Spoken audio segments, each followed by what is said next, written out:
மதீனாவிற்கு வந்த போது யாரோ ஒரு கூட்டத்திற்கு கிளைமேட் ஒத்து வராமல், புகாரி ஷரீஃபில் உரனியீன்கள் என்று வருகிறது அவர்களை பற்றி.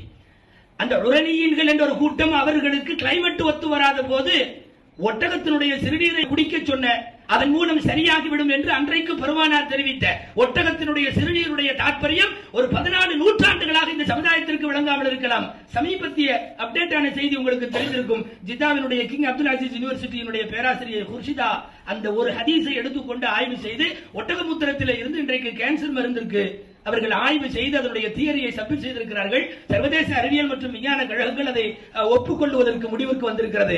ஒரே ஒரு கூட்டத்தை பார்த்து ஒட்டகமூத்திரம் குடியுங்கள் என்று சொன்ன ஒரு வார்த்தை இன்றைக்கு வியத்தகும் விந்தைகளை விஞ்ஞான உலகத்தில் பரிசாற்றிக் கொண்டிருக்கிறதா இல்லையா?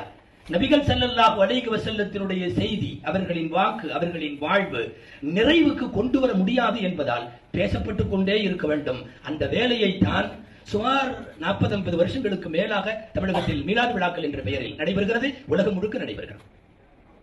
இரண்டாவது செய்தி, திருக்குர்ஆனை ஓதுதல், திருக்குர்ஆனை படித்தல், சிந்தித்தல், திருக்குர்ஆனுடைய ஒவ்வொரு வசனங்களிலேயும் அமல் செய்தல், இப்படியெல்லாம் என்னென்ன கடமை குர்ஆனுக்கு இருக்கிறதோ அத்தனை கடமையும் பெருமானார் ஸல்லல்லாஹு அலைஹி வஸல்லம் அவர்களுடைய வாக்குக்கும் வாழ்க்கைக்கும் இருக்கிறது.